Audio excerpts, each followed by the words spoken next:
بسم الله الرحمن الرحيم. من محمد عبد الله ورسوله إلى هرقل عظيم الروم. سلام على من اتبع الهدى، أما بعد، فإني أدعوك بدعاية الإسلام أسلم تسلم، يؤتك الله أجرك مرتين، فإن توليت فإن عليك إثم الأريسيين. ويا ويا أهل الكتاب تعالوا إلى كلمة سواء بيننا وبينكم ألا نعبد إلا الله ولا نشرك به شيئا ولا يتخذ بعضنا بعضا أربابا من دون الله، فإن تولوا فقولوا اشهدوا بأننا مسلمون. قال أبو سفيان: فلما قال ما قال وفرغ من قراءة الكتاب كثر عنده الصخب وارتفعت الأصوات وأخرجنا، فقلت لأصحابي حين أخرجنا: لقد أمر أمر بن أبي كبشة إنه يخافه ملك بني الأسفر، فما زلت موقنا أنه سيظهر۔ اللہ کے نام کے ساتھ جو بڑا مہربان اور رحم والا ہے۔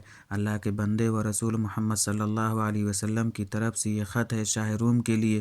اس شخص پر جو سلام ہو جو ہدایت کی پیروی کرے۔ اس کے بعد میں دعوت اسلام پیش کرتا ہوں۔ اگر آپ اسلام لے آئے تو آپ کو سلامتی نصیب ہوگی اور اللہ آپ کو دوہرا ثواب دے گا، اور اگر روگردانی کریں گے تو آپ کی رعایا کا گناہ بھی آپ پر ہوگا۔ اور اے اہل کتاب، ایک ایسی بات پر آ جاؤ جو ہمارے اور تمہارے درمیان یکساں ہے، وہ یہ ہے کہ ہم اللہ کے سوا کسی کی عبادت نہ کریں اور کسی کو اس کا شریک نہ بنائیں، اور نہ خدا کے سوا کسی کو رب بنائیں۔ پھر اگر اہل کتاب منہ پھیر لیں تو تم ان سے کہہ دو کہ ہم تو ایک خدا کے اطاعت گزار ہیں۔ ابو سفیان کہتے ہیں کہ جب ہرقل کو جو کہنا تھا کہہ دیا اور خط پڑھ کر فارغ ہوا تو اس کے ارد گرد بہت شور و غوغا ہوا، بہت سی آوازیں اٹھیں اور ہمیں باہر نکال دیا۔ تو میں نے اپنے ساتھیوں سے کہا کہ ابو کبشہ کے بیٹے کا معاملہ تو بہت آگے بڑھ گیا، اس سے تو بنی اسفر کا بادشاہ بھی ڈرتا ہے۔ مجھے اس وقت سے اس بات کا یقین ہو گیا کہ حضور صلی اللہ علیہ وسلم عنقریب غالب ہو کر رہیں گے۔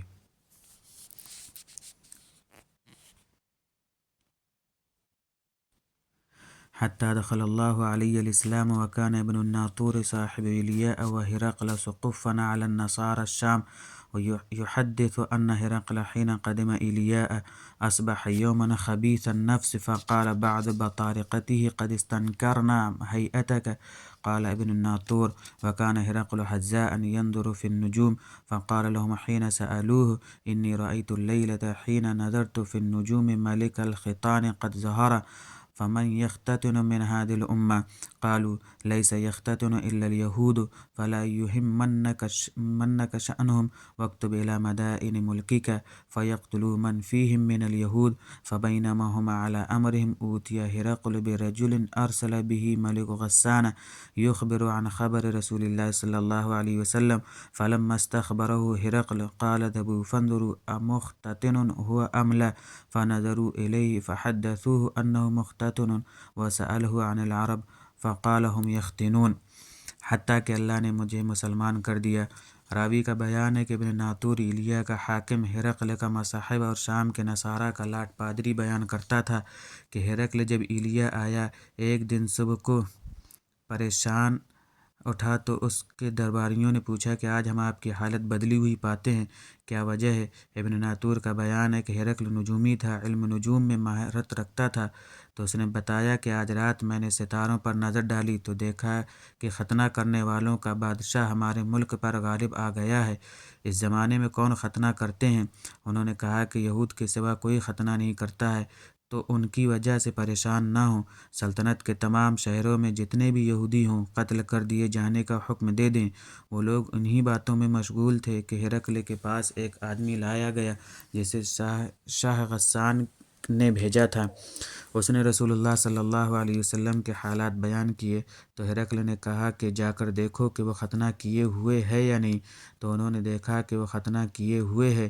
ہرقل نے اس سے عرب کے بارے میں پوچھا تو اس نے بتلایا کہ وہ ختنہ کرتے ہیں۔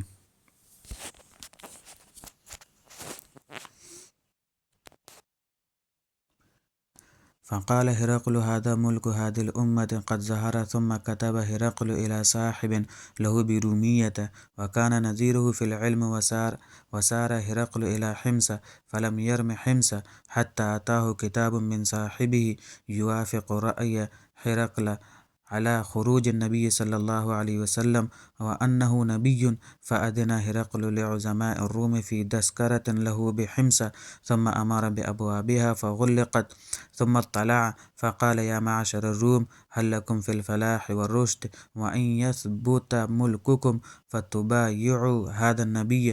فحاسوا حيسة حمور الوحش إلى الأبواب فوجدوها قد غلقت. فلما رأى هرقل نفرتهم وأيس من الإيمان قال: ردوهم علي.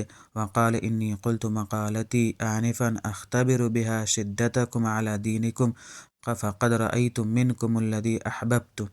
فسجدوا له ورضوا عنه، فكان ذلك آخر شأن هرقل. رواه صالح بن کیسان ویونس ومعمر عن الزہری۔ تو ہرقل نے کہا کہ یہ ہی اس امت کے بادشاہ ہیں جو پیدا ہو چکے ہیں۔ اس نے اپنے ایک دوست کو رومیہ خط لکھا، وہ بھی علم نجوم میں ماہر تھا۔ پھر وہاں سے ہرقل حمص چلا گیا۔ حمص سے نکلا نہیں تھا کہ اس کے دوست کا خط ملا۔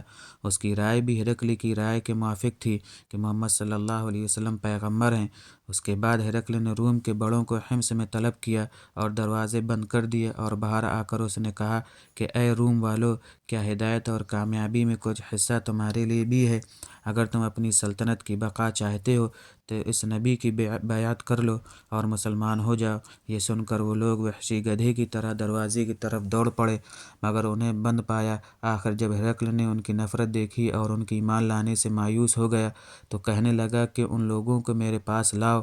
تو اس نے کہا: میں نے جو بات کہی تھی اس سے تمہاری دینی پختگی کی آزمائش مقصود تھی، وہ میں نے دیکھ لی۔